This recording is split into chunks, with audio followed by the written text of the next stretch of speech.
ജിൽബി വീണ്ടും ദില്ലിയിൽ നിന്ന് നമ്മൾക്കൊപ്പം ചേരുകയാണ്. അതിശൈത്യം തുടരുന്ന ഒരു സാഹചര്യമുണ്ട്. ട്രെയിൻ വ്യോമ ഗതാഗതമൊക്കെ വല്ലാതെ താളം തെറ്റുന്നുണ്ടോ? വൈകുകയാണോ ട്രെയിനുകളും വിമാനങ്ങളും ഒക്കെ? എന്താണ് ജിൽബി പൊതുസ്ഥിതി, ജനജീവിതം ദില്ലിയിൽ?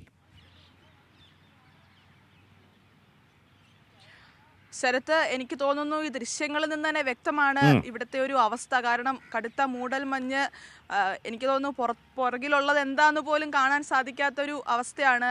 അതുപോലെ ദില്ലിയിൽ ഇപ്പോൾ റോഡ്, റെയിൽ, വ്യോമ ഗതാഗതങ്ങളൊക്കെ ഈ കടുത്ത മൂടൽമഞ്ഞ് വലിയ രീതിയിൽ ബാധിച്ചിരിക്കുകയാണ്. കാരണം കഴിഞ്ഞ 2 ദിവസം ഇത്രത്തോളം മൂടൽമഞ്ഞ് ഉണ്ടായിരുന്നില്ല. അതിനുശേഷമാണ് ഇപ്പോൾ കടുത്ത മൂടൽമഞ്ഞിലേക്ക് വീണ്ടും എത്തിയിരിക്കുന്നത്. കാരണം 10 മീറ്ററിൽ കുറവാണ് കാഴ്ചാപരിധി എന്നാണ് ഇപ്പോൾ കാലാവസ്ഥ നിരീക്ഷണ വകുപ്പ് പുറത്തിറക്കിയിരിക്കുന്ന കണക്കിൽ നിന്ന് വ്യക്തമാകുന്നത്. കാരണം ഒരു 10 മീറ്റർ കഴിഞ്ഞാൽ ഈ വണ്ടികളൊന്നും പോകുന്നത് കാണാൻ സാധിക്കാത്ത ഒരു അവസ്ഥ.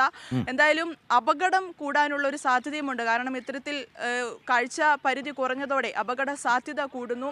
അതുപോലെ നിരവധി വിമാനങ്ങളും ട്രെയിനുകളും വൈകുകയാണ്. കാരണം അപ്രതീക്ഷിതമായിട്ടാണ് ഇപ്പോൾ വീണ്ടും രൂക്ഷമായിട്ട് ഈ മൂടൽമഞ്ഞ് വന്നിരിക്കുന്നത്. അതിനാൽ ഇപ്പോൾ രാവിലെ നിരവധി ട്രെയിനുകൾ റദ്ദാക്കിയതായിട്ടുള്ള റിപ്പോർട്ടുകൾ പുറത്തു വരുന്നു. വിമാനങ്ങൾ വൈകുന്നത് യാത്രക്കാരെ വലിയ രീതിയിൽ ബാധിച്ചിട്ടുണ്ട്. ഇപ്പോൾ ദില്ലിയിൽ മാത്രമല്ല, മറ്റു ഉത്തരേന്ത്യൻ സംസ്ഥാനങ്ങൾ പഞ്ചാബ്, ഹരിയാന, ഉത്തർപ്രദേശ് എന്നിവിടങ്ങളിലൊക്കെ ഇതേ അവസ്ഥയാണ്. കാഴ്ചാപരിധി 0 എത്തിയിരിക്കുന്ന ഒരു അവസ്ഥയാണ്. എന്തായാലും മൂടൽമഞ്ഞ് ദില്ലിയിലും ഉത്തരേന്ത്യൻ സംസ്ഥാനങ്ങളിലും കടുത്തിരിക്കുകയാണ്.